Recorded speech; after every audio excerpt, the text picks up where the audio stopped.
I'm Kevin Bowe. Welcome to DIY 360. This is my old pal, Billy Thommes, one of my favorite drummers. Hi. And I can Hello. back that up with the fact that I've chosen and hired him for many, many sessions over the years. One of my absolute favorites in or out of town. But I'm glad that we're doing this because I feel like I only know about half your story. So I want to talk a lot about the other half. First, did you grow up around St. Cloud area? That's where you were born and all that? Born and raised. Yeah. So when did you hit your first drum? What happened? Well, it was band, in school. Let's keep music in school, please. Because, I started on violin in 5th grade. Really? Yeah. And then when the drums came along, I was instantly drawn. But everyone was. Everyone wanted to play the drums. But you had to have some musical experience to be able to even try out for drums because everyone wanted to hit the drums. Everyone still does. Right. So, I was lucky enough to pass the test and be able to play the drums, but I had to tell them, the orchestra, that I couldn't do the violin. They're like, no, you can play in pitch. It's a rare. And my sister plays cello, and music's in our family, and all of us kids took piano lessons, and the piano lessons was what propelled us to everything else that we played. So. Do you start out on a snare? Or did you just go right into? Started on snare, did all the band stuff, and then learned, reading music, which I already did with piano. So I was already in that, and it came pretty quickly. And were you already listening to rock and roll and developing your own taste that way, or was it before that? Top 40, I was 40. Recording the Casey Kasem's Top 40 on cassettes and listening to that.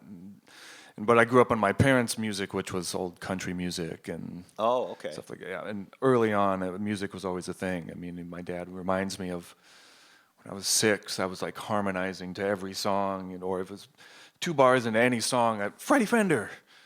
Or I knew what it was. I was instantly kind of drawn to music pretty quickly. But now, what I remember when I first met you was when you first got the Jonny Lang gig. But before that, weren't you the bands you were drumming in were more metal, right? Before that, yeah. My hair was down to here. I think I remember that. And then for the Johnny gig, I cut it to here. Did they ask you? They didn't straight up ask us, but it was just kind of implied. They were mildly, like, rule number 1, you can't look prettier than the lead singer. Yeah. You know what I mean? I've gotten a lot of that myself. That hair was on the way out anyways. So, so metal-wise, what were some of the first albums you got that that really inspired you drumming-wise? Were you a Rush kid? This is pretty silly. Well, granted, Rush was super early before I even played a drum set. My older sisters had all the Rush albums. Sisters? Yeah.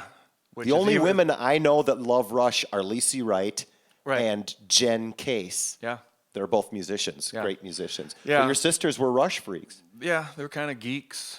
They were smart and whatever. I don't know why they listen to Rush. They were those girls I saw that one time at that Rush concert. Yeah, yeah. Nice. And they listen to all the other classic rock, but they listen to Rush. And we had Cool. 8 tracks. And so even when I was young, I was kind of air drumming that stuff. So that stuff was ingrained in me pretty early on before I even played anything. But again, getting to maybe my first drum set, I'm playing in band, and then it was 8th grade. A friend of mine bought a drum set at the church bazaar, our church bazaar, for $5. And I bought it from him for $10. And then I painted it up and sold it for $200. And it was I was instant that I was kind of way into it. God bless America. Yeah. But the early stuff, I was into Motley Crue and Rat. And the first cassette I ever bought was Def Leppard, Pyromania. And it was Quiet Riot. That's a good start. That's a cool record. I'm sorry. Oh, just straight up simple rock all the way around. All that stuff was good. Just boom, chop, boom, boom, chop. It was just caveman stuff. Did you get in bands with your buddies then? Eventually. Junior high? Through a friend of ours, Paul Thommes, was actually pretty instrumental in getting me going. I kind of grew up with the guy when I was in high school and he was in college. And he helped in my musical upbringing where we had a lot in common. We could sit and just jam out air guitar, Van Halen. Good guy to have as a mentor because he's a straight shooter. He turned me on to so much great guitar stuff. player. Yeah, he turned me on to so much musically. Opened up lots of things for me. He became Jonny Lang's guitar player later on. But he was a legend from St. Cloud in Slip Twister, and then now in the Armadillos, these tribute shows that Mary Jane sings a lot in. But also St. Cloud legendary fixture. nice guy. Besides, a great guitar player in almost every style that there is. Yep. Wonderful friend, wonderful guy, and he's been very helpful in getting me started. He was the guy that said I was just starting to play, and then the music store he worked at said, "Hey, we're going to have a garage band bash. We're going to do this thing. You and your brother should get a band together." I ran straight home, and I went straight to the bedroom, and he was in there listening to music. Dude, we gotta do this. Your brother plays guitar? He plays guitar. He played bass at the time, and he plays guitar. He's a great guitar player, and so that was the start. And we played a Metallica song, and an Ace Frehley song, and Tesla, like an Ozzy, just that music that was popular at the time. So that was my start, and we won. What'd you get? A gig. The next gig at the red carpet. St. Cloud's Den of Iniquity. Right. So on a Sunday for all the kids. And the red carpet where dreams go to die on weeknights. Yeah. But that was not unless you're from there, though. If you're from there, that's where you want to play, obviously. Right. So then I started playing there, and I kind of left that band, and I joined another band. But I started playing the carpet, when I was 17. I started playing bars. So you were making money in high school playing the drums? I started to. Not much money. At first, it was no money for a couple of gigs, but then I said, I can make money doing this. Cool. It wasn't even really in the picture. I just loved doing it. And actually, when my band won the thing, and I started teaching drums at the music, the music store when I was 17, and the whole concept, everything it was weird. I had people in their 40s coming in. I'm teaching them how to play drums. At 17? Yeah, it was really a weird Plus, thing. Plus, teaching isn't bad money for a high school gig. No, not at all. It's fun to say that you're teaching, but it's just, I don't know if it really was teaching or not, or showing jamming off, or what it was, just jamming, just here's what I can do, or I'll show you But this is one of the advantages of being in a town like St. Cloud, or Minneapolis compared to LA, is that if you get pretty good, it's a smaller playing field. It's a less crowded playing field. Yep.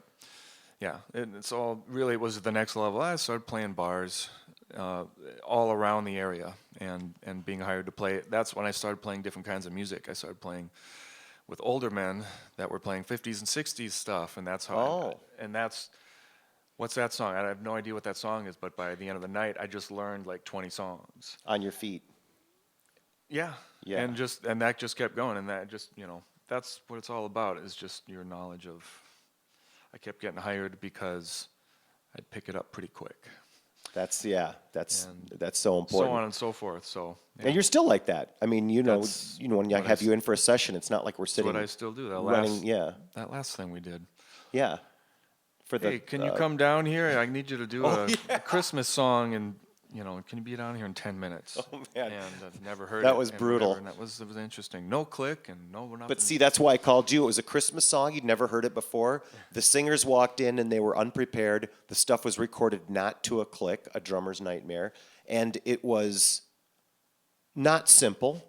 It wasn't simple. It had a lot of modern gospel changes in it and stuff like that. And ran it a couple times and out the door. And you know what? The client was absolutely thrilled. She loves you. She will call you again. Yeah, hopefully next time there'll be a click. Yeah. But still, and that's a short list of people in Minneapolis that can do that. So that's why you got that call. Yeah. So how old were you when you got the Jonny Lang call? Well, I've lived in the cities for a couple of years. I did St. Cloud. I lived in St. Louis for a year doing the metal thing. Moved back here and then worked a couple jobs for a couple of years, and then so it was. What were you doing in St. Louis? You went down there to be in a metal band? Yeah. Original or cover? Cover. Okay. Cover that did originals. They had their own stuff too, so it was a mix. But that was the first. The next level of all right. Now I'm kind of touring. Right. Doing like Midwest kind of stuff. So for me, it was like since high school, it's like every year was kind of the next level of next step. And so that was the next step. And then I came back home. And then you lived in Minneapolis for a couple of years? I moved here. I didn't move back to St. Cloud. That was kind of done. It was like I got to keep moving forward. So. And what were you doing here for 2 years before? I worked at Guitar Center. Nice. for a year, and then that was done, and then I picked up another day job, and I just started picking up gigs of more like original music, not doing cover music. That was kind of my first foray into. I joined a folk band, and then I joined this kind of. What was that? Well, it was Barb Cohen. Oh my God! I totally forgot you had that gig. Yeah, Barb Cohen and Little Lizard, and I was replacing Mark Anderson, who's amazing. He's world amazing dude, a percussionist, whole man. other school of drumming. I but that was forgot you played with her. So that was a whole other thing. Oh, I gotta go buy a djembe now. Yeah. And learn how to do that. And it's just the furthering of my education. And just diving in. And without speaking ill of her, I've known many people that have played with her, and they said that she could be a tough taskmaster. I guess, But you must have by then already learned to work with all different kinds of personalities. What I've always done is been able to just kind of emulate. If I'm playing someone else's stuff, like to emulate, it doesn't take me long after a song or two to pick it up. So that just came. So again, I'm playing original music, but for me, it's just like learning any other music, and that's still what I do. Who was the bass player in that band? The guy with Carolyn Smith now? Oh, it was Jeremy Ilvasacker. It was Ilvasacker? Yeah, playing fretless bass. Really? I love that guy. He's I've had him in for one of these and also cutting him in AP2. I knew really a great guy. I'm a huge fan of his guitar playing. Yeah. So He's that's coming the in first with time- Haley Bonner in a master mix session soon. Yeah. So then, how did you get the call? Did Paul recommend you for the Lang gig? Essentially, yeah. So, How much do we love that guy? Right, I know. No, I mean, we're super tight. He's been integral Yeah. in many ways. But I was at my day job, which I'm not even going to admit what it is, but I was at my day job, and How many people here want to know what this guy's worst day job is before the Jonny Lang gig? I know I do. What club were you dancing is at? this being recorded? No, of course not. Okay, That would be well, weird. Okay, good. I worked at a place called Fantasy Gifts. It's Fantasy House. It's called Fantasy Gifts now. Wait, I remember you. Yeah, I remember you too. That's hysterical. And so I'm on the phone at my day job and talking with Stretch, and he was hired by Jonny to go do a tour real quick. Jonny canned, or his old band left, and he needed to hire a band real quick. And Stretch was one of the guys that was hired. Basically, most of that band he hired then ended up being the band that it became. Yeah. And I got a call from Stretch, and hey, well, I just got hired, pretty cool, and whatever. And then I get a call a few days later. Well, the drummer's not working out, so do you want me to give him your number? And yeah, I guess, sure. How much did you already know about Lang? He was kind of like he was big local. around here. Yeah. I saw him like at Cedar Fest, and I saw him from I about remember a that quarter gig. mile away, just going. But he's just very popular. And I sat up and did a duo song with him at that gig, and I remember looking out there, and there was all these a lot of people. middle-aged women looking at. He was like 14, and they were looking at him like he was a piece of meat hanging up in the butcher shop window. Yeah. It was disgusting. Yeah. No, Yeah. seriously, it was like weird. Well, he's playing bars, playing the Caboose. I saw him too at the Caboose, and Slip Twister opened for them. Okay. And that's the first night that they kind of met Stretch. They saw and Stretch came out and jammed with Jonny that day, and I saw it, and it was special. Yeah. And everyone knew it. And so that's why he got hired for that thing, and that's why he got hired in the band. And anyways, I get the call, and hey, we're going to be home in about a week, and we're going to need a drummer, and should I give him your name? And sure, and cool. And well, he's probably going to call you and ask you some questions, blah, blah, blah, blah. And yeah, I'm at Fantasy Gifts ringing up a guy, and Jonny calls me, telling me, just, ask him anything I should, get prepared for the gig. No, just brush up on your shuffles, I guess, or whatever. Just listen to some Albert King. I don't know. It was really not much to it. And I'm literally ringing up someone at a shop, talking to him, and he knew what I was doing too. It was pretty funny, but that's funny. It's funnier knowing that Jonny was 14 at the Fantasy Gifts. Oh, I just answered the phone like that to be funny. Right. But I'm a really good drummer, I promise. I'm not weird at all. Did you have any idea when you first took that gig that it would end the ride that you'd end up going on, or no, what were your thoughts not on it? right away, but not too far into it. I did. Well, you got in right at the right time. Right at the right Right at time. the launching pad, really. It was. They came home from this little tour. They were out with Buddy Guy for a couple of weeks, and then they had a few shows at home, and one of which was like U of M homecoming. That was my first gig. It was a week before my birthday, late '96 in October. So we do this gig, and we rehearsed a couple times in his basement. We do a gig, and it was amazing. It was kind of like being in the eye of a hurricane. It was just like the energy was pretty crazy around us, and at the end of the gig, Jonny was like, "Wow, that was the best gig ever, man. Whatever." And he was really, really happy. Who was on bass? Was Doug already on bass? Doug. Well, Doug was it. Yeah, I mean, that was a great. I just did one of these with Bruce McCabe a couple weeks ago. Oh, cool. And we were talking about the magicness of that band, which you've done this for a long time. You can get together a band of a lot of like all really great players, but that doesn't mean, and it's good, but that doesn't mean it has that thing. But that certain thing between you, Bruce, Doug, Stretch. I'm still just a kid, though, entering into this, too. I mean, these are guys I knew about. I used to drive from St. Cloud to the Combo to go see Doug and Mike tear it up. And here you were. Wow. Yes. And it was intimidating to a degree. At the same time, it was just, inspiring, too. It was full, just head first into it. All right, I've already had some experience playing some blues, luckily. And as with just about everything, for me, it's about faking it. I've faked it, Yeah, what are you going to say if you get a call like that? Well, I'm not really very experienced playing blues. No, you say, I grew up playing blues. I'd love to do this gig. No, I just said, yeah, okay. Absolutely. Let's do it. Yeah. And if you can, you can't. But so it started to get pretty deep pretty quick. Yeah. And I got hired after that one gig. He hired me on the spot. Got to quit I called in a few days later and quit my day job.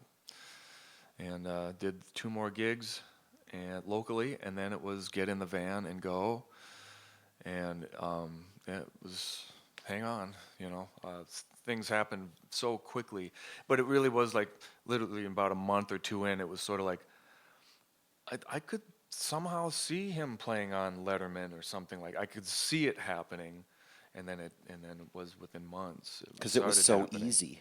Watching it from the and it's just Jonny's talent, his age level and what was going on, it was pretty evident. The doors were just open. I mean, it was all there, you know what I mean? Novelty or not, it's, it was something pretty special. I liked watching it from the inside because it was, I liked it that this wasn't a product of the Minneapolis hipster scene here. They didn't get it at all. They didn't hear it. They didn't listen to it. They didn't it wasn't Replacements and Husker Du fans, although, that's some of my favorite music of all time. This was completely organic from out in the middle of nowhere.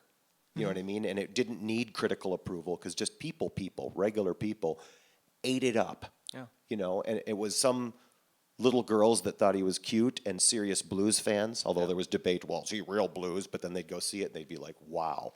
Well, Hoop Snakes and Lamont and all that, there's a history of that, and it really fed into that pretty easily. So Bruce's songs, him cutting those songs. Yeah, all came together. Yeah. So you did that gig for how long? 8 years total. So good run. Good run. Good run compared to just getting hired for a tour or this and that, whatever. But speaking of tours, highlights, opening a leg of a Aerosmith tour. Yeah. That must have been kind of cool. Yeah. Great people. And you could say the same for all these major artists that we would play in front of. They all love Jonny. And because they love Jonny, they let us in. Right. Because he's a kid too, and maybe all these aging rockers have kids as well. It was very natural. And they could tell he was the real deal. It wasn't a manufactured thing. It was just a kid with a guitar and a voice. And just everyone in the band, Stretch, Bruce, everyone's a great person anyway. So there was no clash within the band and with anyone else's band. Everything was always smooth. Yeah. I sensed that. I mean, knowing those guys, who, really easy to get along with. What were some of the highlights of, like, the Aerosmith thing? I always wondered. I've done a couple of shows, like I've played with Allison opening for Bon Jovi at XL, and I just did a gig opening for Ted Nugent and Styx and REO Speedwagon solo acoustic at Target Center, just 15-minute set. But I've always wondered what it would be like, the difference between playing drums in a small theater or a big club even, as opposed to an arena? It must be like a totally different art form almost. Well, yes and no. I mean, the long throw of You mentally you want to project. yeah, And you're so damn full of energy, and it's hard. You have to harness that. It's really tough. hitting harder, playing less. I mean, does each hit? Because I Relax- noticed on the just acoustic guitar relaxing. and vocally, I sang quieter at these big places because it's like everything you do because of this big PA is so amped up that it makes you kind of like. Yeah, there's way more air that Yeah. you're trying to fill up. And How does that stuff. affect your drumming? I don't think in those terms where it's more just about relaxing. Overall, just relaxing. That's going to make you sound the best. It's not. It's all the sound guy. You're not going to physically get your drum in that room. That's all the sound guy. So you just got to be Let yourself go. and let the sound guy get that band sound out. You have to remember that, and not feel like you gotta Yeah. project it all out yourself. So really, it's harnessing that energy because it's if you've ever been to an arena show and those lights go down and how exciting and the hairs go up, that happens for us too when we're on stage. Sure. It taps into that when all of a sudden, and wow, you got to keep it together. Especially the drummer, because Yeah. it all starts Yeah. there. I mean, I'm sorry, but if the drummer's having a bad night, Well, and the band's having a bad night. yep. We were an organic band, definitely the first tour. So that taught me if I'd watched some playback and I could see oh man, I'm pushing the hell out of this stuff. So I really want to keep it back. And so that's when I started to consciously, I brought in a click track for certain songs. And that was another skill, the next level of skill level that I had wanted to take on was Right. I need to sit well with a click, whether I want to up my studio work or it's just being a better drummer because You were an early proponent of in-ears. You were one of the first drummers I knew that was like, oh yeah, this is the way to it go. was a new thing that was just starting when we started touring, and that the big acts that were using, and there were benefits for using it. So yeah, that was probably one of the earlier ones, definitely based if you look at my That I in-ears saw. too. I got the dual drivers. Now they make, they're way more advanced now. Yeah. But I still have my old ones, and they work great, and that's what I use. But When Bruce was here a couple of weeks ago, his take on it was that Doug was like the core. Maybe because he was like the most experienced of all of them, even more so than Bruce. Think of him in the combo too, and he's a taskmaster, but he's the one on top of everything. I know he had issues playing with a young kid like me that could push and pull tempos a little bit, not too bad, because there is too bad, but But you were just young. enough. Probably literally half his age. Well, it's interesting. I mean, as far as that band goes too, it's pretty rare that.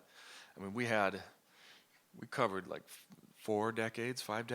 I mean, I never Johnny in thought his of that, teens. yeah. I was in my 20s. Stretch was in his 30s, and we got 40s and 50s with Doug and Bruce. I mean, it's so pretty wild. That doesn't happen ever, hardly ever. At least you weren't the youngest. Unique, well, right, but young enough. Yeah. And yeah, late 20s, and so I knew that was the next level of thing I had to take on, and so the next tours, that's what I started doing, and it really helped have a consistency to things and whatnot. But, How many dates did you guys do, like with the Rolling Stones? we'd catch wings of tours, and with Aerosmith and BB and all that stuff, you wouldn't necessarily do like a whole tour, but you would do, maybe out for a month or 2 weeks, maybe just. So it was a bunch Or- of shows with the Stones, though. Yep, variety of stuff, and over the years, we've done probably 3 pieces of 3 different tours with them. And how was that with the Stones? Did you get to interact with any of We did. them? And Outstanding, incredible, and just to watch it all happen. I mean, with any of that stuff, I mean, to watch Mick Jagger do his pre-show rituals, his dance and stuff like that, it's hilarious. He's got a boombox blasting the goofiest dance music ever, and he's doing his moves, and he's still doing his no, and he's doing vocal practices, and I mean, he's but you gotta. Now that I'm 40 something, I know that you got. yeah, I'm getting into that mode too, So, but to see the stuff behind the shows, to see the stuff that goes on, we got to go. well, just the access of the stuff you get to see is just amazing. What all goes into a show is flabbergasting. Did how you it ever all get to comes deal together. with Charlie Watts at all? I know he's quiet, but Yes, first night we played with them in Hawaii, and we're in our dressing room, and I open the door, and it's Charlie Watts. seriously. And, hi, you mind if I come in? It's like, please, Give me 5 minutes, I'm busy. Right, it was definitely, we'll turn around like, hey, it's Charlie Watts. And everyone's, oh, hey, and hangs out and talks. And that's what, with all these bands, they were very personable and were very open. I mean, and it was a thing that I learned from being a kid and having the posters on my wall, that there are these objects. These people are objects, or these things. They're not people. They're not real. And then when you're there talking to them, you just realize that they have the same stuff going on as you, and it's pretty wild to have that revelation. But to be able to talk shop with guys like Charlie, which I got to do repeatedly, was pretty cool. I mean, I had a night, we played in Columbus, Ohio, and most nights we didn't get to do a sound check. Certain nights we would. If their plane didn't get in on time or something happened with them, we got to do a sound check. One night we got to do a sound check, and we got done, and then you could hear on the radios all their crew and stuff, and like, oh, the band just came in, but you could tell when the band was there, people kind of changed. Started working and looking busy. Right.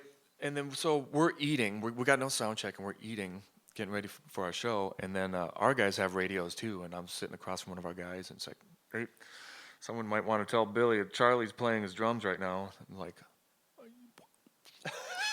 so I get up and busted him. And I get up on stage, and hey, and it's, and we're talking. He's playing my drums. Oh, my God. And my mind is blown. And he's telling me how great my stuff sounds, and I'm like, yeah, thanks. And how do you take that? It's a little. It's Were just you on beyond- DWs for those tours? No, not Slingerland drums. And Slingerland. yeah, and I almost got Joey Kramer from Aerosmith to play Slingerland. I got from the sound of my drums, got guys like Charlie freaking out on my sound. I got Joey almost changing brands because he's just like, your drums always sound good. Again, I'm thinking, is this real? Did they say this to people ever? This is not. It doesn't make any sense. Never said it to me. And So I think it's real. right, so But you know what? That's a good point. And I want to talk about that because it's like, okay, if I was a student here or if I was a young drummer, I'd be looking at this guy going, why you? How can I get to where you're at? And what is it about you that makes you get these gigs? And I actually, for once, I'm in a position to be able to answer that because I'm, there's a lot of sessions I do where I can hire, any drummer in the state that I want because the business being as it is, if you can afford to pay someone to play the drums, my question is always like, how many people are getting paid to play the drums today in Minneapolis? Like one hand, two hands? full max? time or doesn't have a job. Yeah, to a supplement exactly. or whatever. So I mean, That's- it's a buyer's market. Yeah. So I can answer that question, and one of the answers, it's a group of things that I look for in a drummer.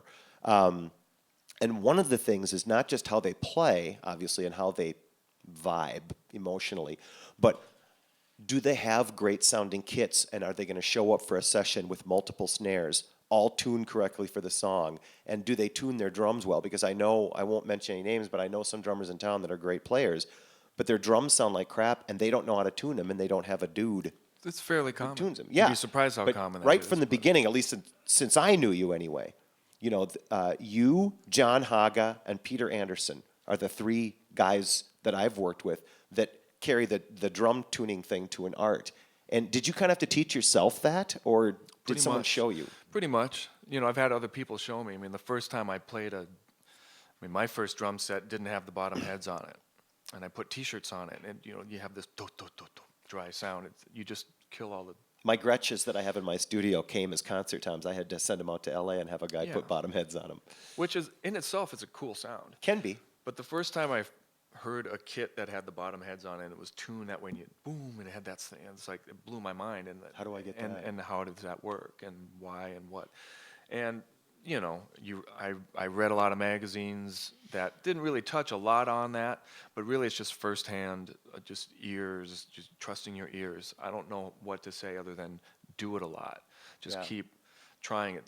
try You're this and like see what happens. you're So super into it. I mean, every am into it. session, not only I tuning get the hired just for drums, that Yeah. oftentimes. So you know, but also like showing up with multiple snares and going, this is the snare that fits this song. And as a producer, it's like, wow, this guy's mixing my record for me. This is so great. You know what I mean? I don't ever remember laying in samples on a Billy Thomas drum track, and that's not always the case with with other players. Even like I was saying, even good drummers. The other thing is playing with a click or without a click. There's no difference in your feel. The way you decide you're going to feel a song is completely independent of. I'm not trying to blow smoke up your butt here. I'm just trying to point out the things to young drummers that a producer is looking for, because I think sometimes it's things that they don't consider. Your feel is completely independent of whether there's a click or not. You know what I mean? You're happy to cut with a click. You're totally happy to not cut with a click. Another one is, and this is actually a really big one that I think is one of your secret weapons, is drummers always talk about consistency regarding time, not rushing or slowing down. But they don't talk as much about consistency of dynamics. You know what I mean? And it's like, okay, can you play with that same energy, only hit the ride cymbal quieter? And many, if not most drummers are like, I play the way I play. It's like, well, that's not what I want to hear. Can't you just change it in a mix? Not really, because recording drums is a big, messy thing, and all the sounds get into all the mics. And so, yeah, I can turn down the overheads, but then I'm turning down other things too. Every hit you do is the dynamic consistency that you want it to be. I know, because not only do I hear it, but I look at your kick drum, the waveform. You know what I mean? And the biggest, easiest way to tell if a drummer has good dynamic consistency is they do a fill. And what does a drummer do at the end of a fill? They crash and they land on the kick. It's just, that's what rock and roll is. Look at that kick. It's usually, with a lot of drummers, it's going to be twice as loud as the other kicks. The problem with kick drums is when you hit it twice as loud, it sounds crappy. The low end goes away. So I often, with other drummers, have to take a sample from a regular hit. But I don't have to do that with you. And so I don't know where that kind of discipline came from. Can't be from consistency playing live. of accuracy just happens over time. The more you But do it must happen from studio work, not from live work. Well, you pick up the minute stuff quicker in the studio, or it comes, if you playback will tell everything. Yeah. You're like, oh. Yeah. Oh, man, that happens. And when that happens, yeah, it's spelled out for you, and you just know what you need to do next time or whatever. Who have you learned a lot from, obviously from live, playing with these great people in the Lang band, but in the studio, have there been mentors or drum mentors or producers that have worked with you? I've had, got to record with Jonny for a little bit, so I got to work with Tom Tucker, and he was definitely, I don't know, it was the seat felt hotter. Really? With him and with David there. It kind of is super hot with David, especially with drummers.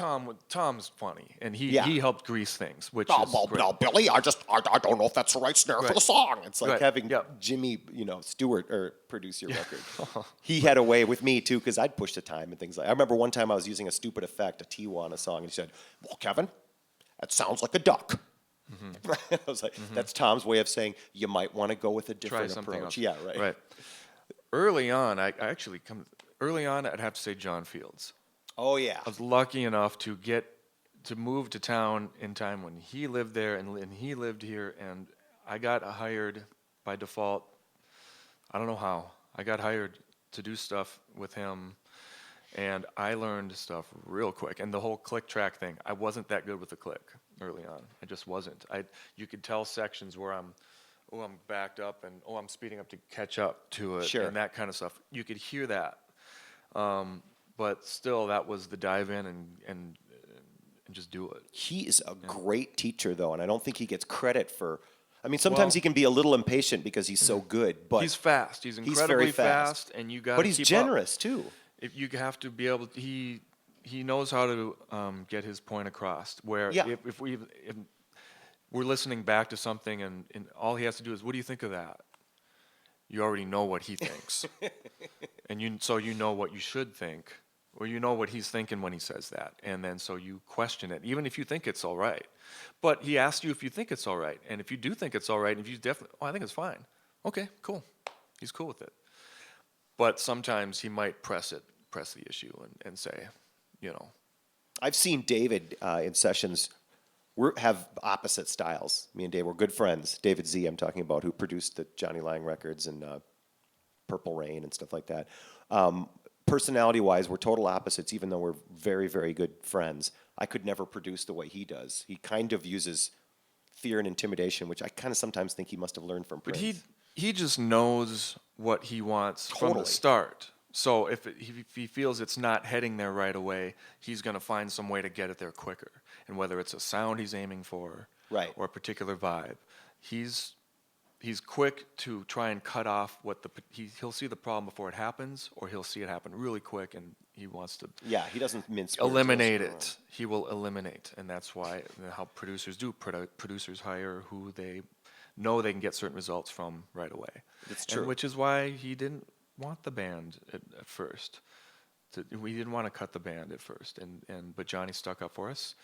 But it didn't happen. He brought in some other players. Yeah, I remember being on some of those sessions. And that was a big learning experience for me. And it's hard for any drummer to get replaced. But it's interesting to also be the other guy replacing other drummers. I've been on both sides of that fence. Interesting. And that was the first time, when Johnny's second record was being cut, and it was said, well, David's bringing in some other guys. Who's going to drum? It's like, oh, Richie Hayward. And it's like, okay, I get it. Yeah, the guy Fine, from Little yes, Feat. That's cool. I remember going in on one of those sessions because they were cutting one of my songs, and it was Hayward on drums and Steve Cropper on guitar. And David's like, okay, Kevin, show him how the song goes. And they're looking at me like, yeah? Mm-hmm. And I'm supposed to teach him. It's like, okay, Steve Cropper, who played with Booker T and the MGs and wrote Sitting on the Dock of the Bay, let me show you my little guitar part. Right, that's me being 17 teaching drum lessons. Yeah, It's like, exactly. okay. And you just got to be cool because you can't, you can't be. I'll show you in 1 second. As soon as I go to the bathroom and throw up, all right? You can't do that. You have to be cool. Yeah, well, that was a tough lesson to learn at first because you kind of think, well, God, I think we're good enough now. We toured for a couple of years. The band's pretty tight. Why not? But it's not our call. It's not up to us. We're sidemen, and that's what we were throughout most of and that. I'm in that same position. We get, we all, I always have the same expression I always use when I'm, those days when it's hard to accept that you're not getting some gig or not getting some other gig. I was here this year, or last year now, 2013, I hoped I would get that replacements gig, but I didn't. And the thing I always say in my head is, we serve at the pleasure of the king. Mm-hmm. There's not any rhyme or reason to it. Sometimes you get stuff that you don't deserve, and sometimes, you don't. I mean, it's just, there's a randomness to it. Well, you have to understand that there are reasons for it, and you Sometimes. can look at yourself and go, yeah, I'm not ready for it, apparently, according to the producer especially. So, but I had to suck it up, and I ended up reading an article about Kenny Aronoff in his early Mellencamp days, and he kind of had a similar type of thing where he got hired, and they were cutting tracks with him, and they had to set him aside and say, we got to bring in some other people. And, obviously he's devastated, and he could have just said, all right, well, they basically said, here's your plane ticket home. And he said, no, I don't want to go. And then he said, can I at least hang around and watch the sessions and see what's going on? I've heard that story. And through that, he learned, he's seeing how it goes down, and he learned a lot. And with that, he ended up, the rest is history, obviously. He's big time. But I learned a lot from that. And the humility of sucking it up and going, all right, apparently I'm not ready. But so that's what I did with the Jonny thing. It was like, can I come on down and hang out as much as it feels weird to me? And maybe, hopefully it doesn't feel weird to you guys that I come down. No, Smart. Come on down. It was great.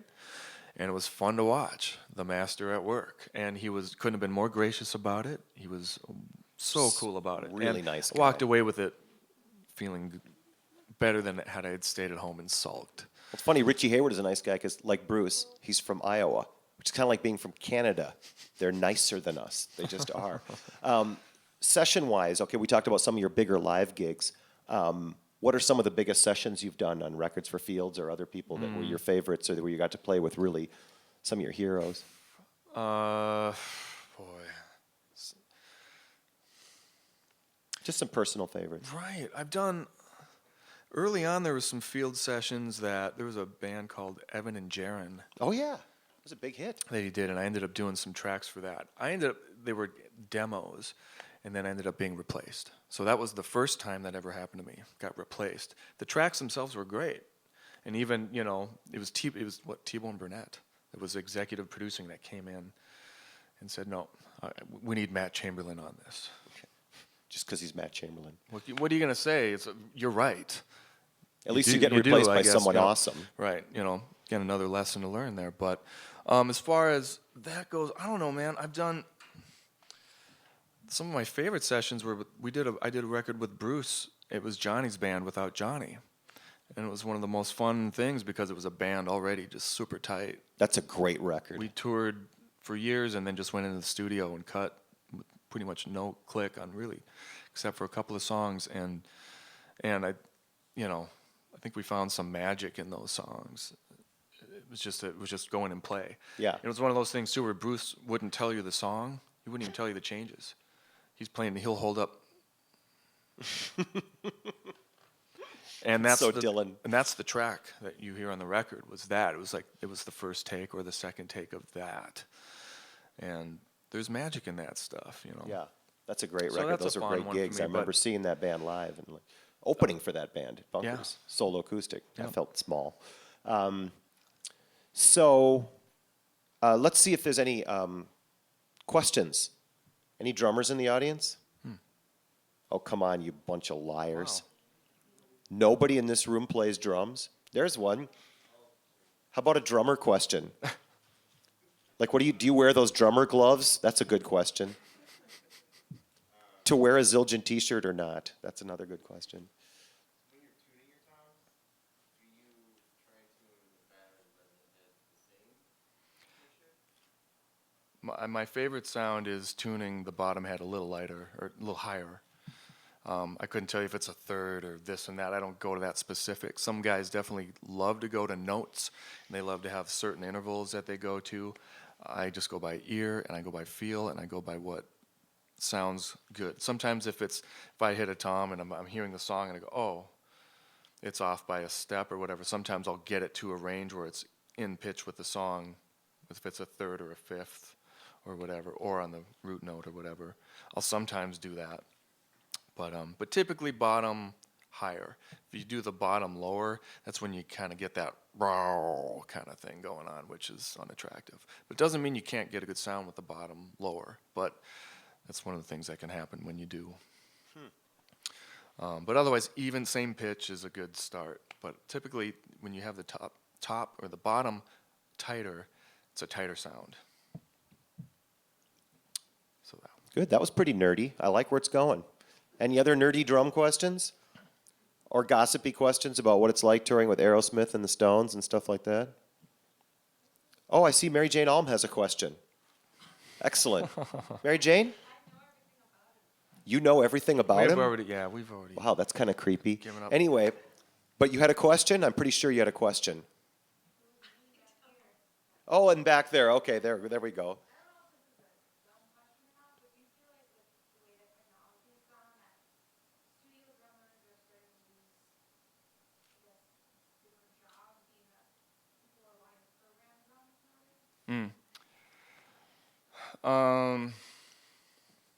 That's a good question. And how it's affected me too. No, not necessarily. You could say that there's less work out there because stuff can be programmed and stuff can be replaced, but still people like to get the spark of, well, actually what I find happens a lot is drummers now will cut a variety of things for a song. Maybe the producer doesn't know quite where he wants to go with it or how he wants it to sound quite yet. But let's say with this band I've been playing with recently called Rocket Club, it's a kind of a country rock band, very commercial-oriented music. The parts I'm doing, you could actually probably program those parts and you could put sound replacer on those hits and make it sound pretty good to just a nice clean drum track, and you can do that. That's a lot of work in itself though too.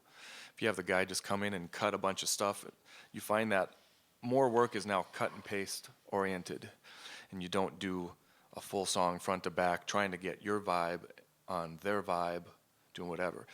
Songs seemingly are constructed different nowadays with the technology given. What do you think of that?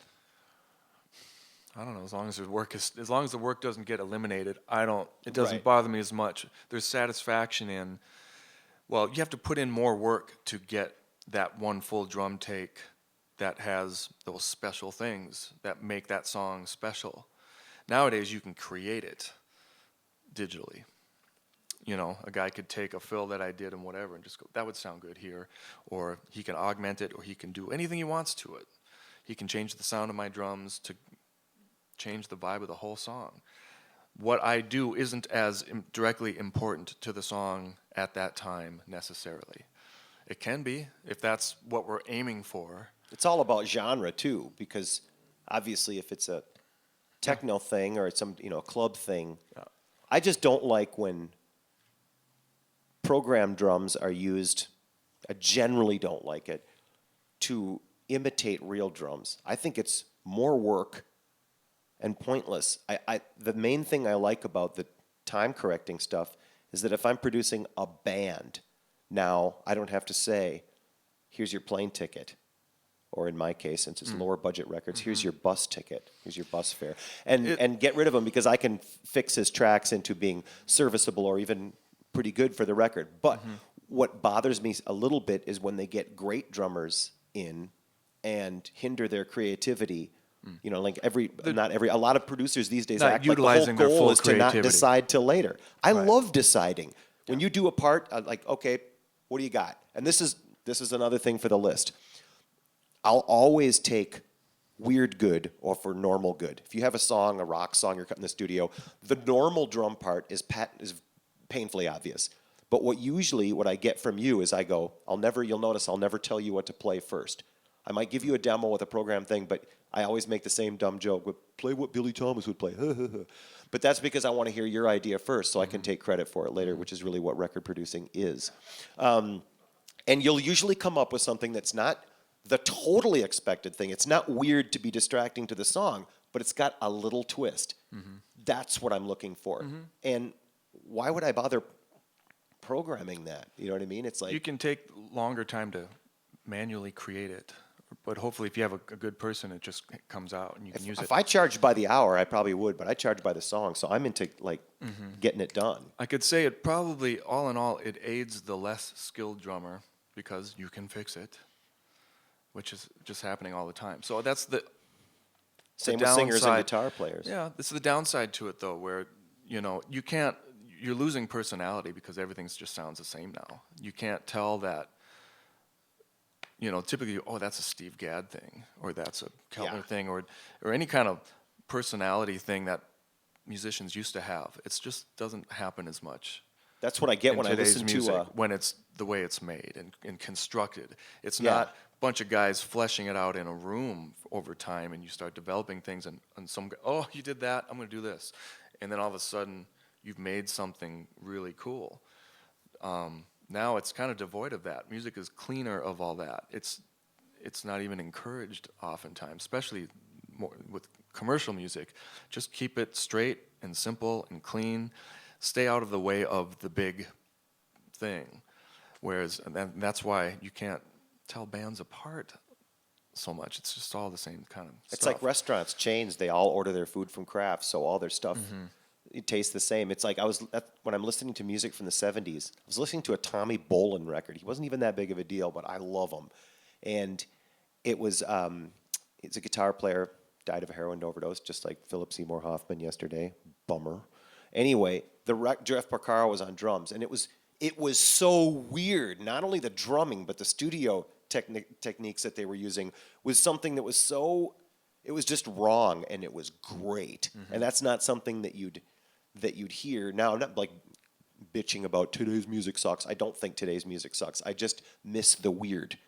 The way it's crafted is just different. That's Singers all. these days, I hear young singers sometimes, and they're singing, imitating the sound of auto-tuned voices, melodyne voices. So they're kind of whiny and thin. You know what I mean? Like they're trying to imitate an auto-tuned voice, and it's just like, that's weird to me. You know what I mean? It seems like, I don't know. It feels weird.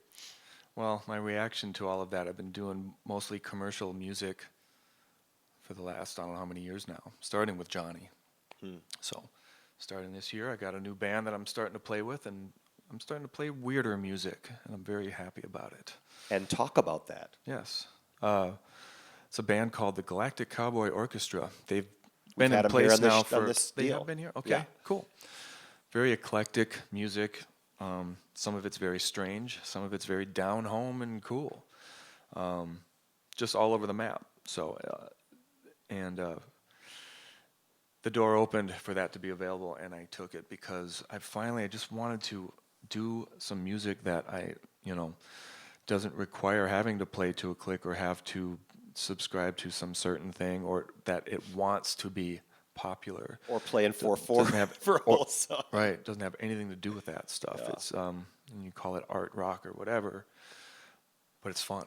It's just way more fun and more just reactionary humans making music kind of thing. Have you done your I first love gig that. with them yet, or is it just Not been yet. rehearsals? Not yet. We're gonna. But it's gotta be soon, Start right? this month. I think in a couple of weeks. Yeah. Here? Here in town. Where? I don't know. Washington Square of all places. Just a nice little Yeah, place. it's cool. It's a band that plays all over the place, little places to theaters and whatnot. But Washington it's, Square, White Bear Lake, but Galactic Cowboy Orchestra, you got to check them out. Lacey Wright on fiddle, and she's crazy good. Her husband John Wright on bass. I used to play with John for years. Now Billy on drums, Dan Neal. Dan Neal, the wild card, Yep. Mr. Dixie on electric guitar. And it's, I don't know if any of you guys saw the video of their DIY 360, but I'm just going to say if you're under 35, you've never heard anything like this. You know what I mean? It's like Dixie Dregs or something. Yeah, if you're familiar with progressive rock of the 70s and whatnot, it's very connected to that kind of music. King Crimson and Mahavishnu Orchestra, Dixie Dregs, stuff that I loved as a music geek. That's musicians' music. But there's such a. I just saw them play a gig a few weeks ago. I opened for them at Harriet Brew Pub, and all I could think of while they're playing is the sense of sheer unbridled joy. You know what I mean? There's none of this shoegaze or like Nate Dungan was here doing a DIY 360, and he said the funniest joke of the year was a few weeks ago, and I said, how do you pick the bands for the state fair? Because he books the state fair. And he goes, well, I'll tell you what we don't want. The guy who gets up on stage and says, oh, now I'm going to forget it.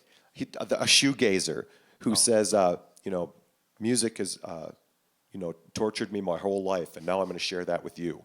And when you see Galactic Cowboy Orchestra play, it's like they're smiling and mugging and it's like a bunch of neighborhood kids at the neighborhood basketball court, like just, oh my God, this is the funnest thing ever. And when do you get to see that on stage these days? Yeah, it's very fun collective. You must be having the things time going of your life. It's fun. It's very challenging. It's stuff that I haven't touched in a long time, so it's fun to have a reason to want to dig in and do work on other aspects of playing, which is stuff I've always done. But what can happen when you have a big gig and whatnot, and you start touring and doing things and playing, is you don't practice because either you don't have time or you just don't have time because you're just busy doing what you're doing, and you don't need to practice that. But so anyway, it's a very fun congrats. thing, and we're playing the state fair this year. So. They called me, Lacey, because we're good pals, and she does a lot of booking for me. And she asked me, I'm sure I'm not the only person who came up with your name. They said, we might be looking for a drummer, and I was just like, I could think of one name, because honestly, I mean, who in town, that's just like who's the best underwater basket weaver in town? There's probably only one guy, you know what I mean? So I said, this is the guy you got to call. I kind of didn't know if you'd do it because I didn't know, I figured it was one of those joy versus money things. But they kind of have their business thing together too, though, because Lacey's such a smart cookie booking. It's on the wise. rise. It's what they're doing. It's starting to get some traction. I think. But I was so happy for you and them when you said yes, because it's just hand in glove. Yeah, It's it's fun to talk about this stuff, but it's until we actually do anything. it'll We haven't be done great. anything yet. I'm going to go see it, that's for sure. I yeah. recommend you guys go see it too. Any other questions for Billy Thomas? Oh, there's one. I was kind of surprised to hear you talk about listening to playback a lot and teachers and listening to stuff. How much would you say your success has been just natural talent, intuition versus hard work and practice? I think it's kind of hand in hand. They both are hand in hand. With any success, I mean, really, that hard work thing is super important, because that Johnny gig came around and I could have not been ready for it or not been the right guy. And had I have not played in blues bands and had that preparation already in place, that might not have been, could have come and gone and never happened, and my whole life could have been different even from that point. So as far as preparation and then instinct and all that stuff, you know, I think oftentimes my ears are beyond what my physical body can play. Where I can, you know, I can listen back to some of the stuff that I've done and, yuck, stop, don't play that. I don't even want to hear that. You're familiar with that, I think, too, when we do sessions. Listening to stuff like me, that. now No, I we're can gonna listen do to that. your playbacks all day long. Right.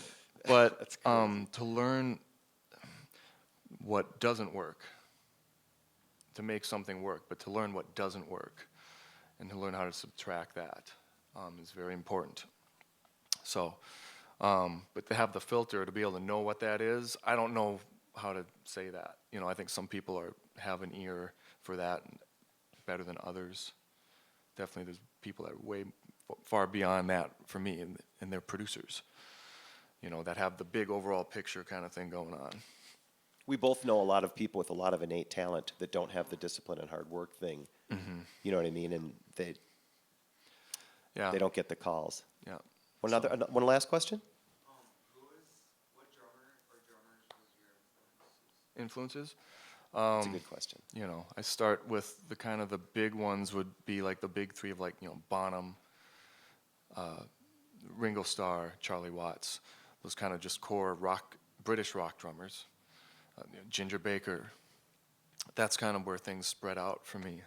Bill Bruford was huge for me when I became kind of more of a music geek and more into technical music. Neil Peart, obviously, when I was young, even before I played drums, I knew Neil Peart's name and that he was the man. But it's funny that I often get influenced as much as like guitar players and stuff like that too. Other musicians influence me just as much as drummers can. Just the strict music, like Eddie Van Halen was a guy that was really one of the guys that was like, I want to play music. Like, I want to play music because of how that made me feel. As a guitar player,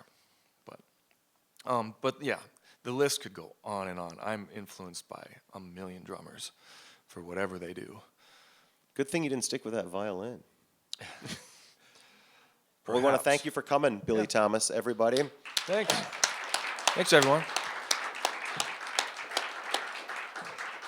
Appreciate it. Oh, thanks. That was fun. Probably like it.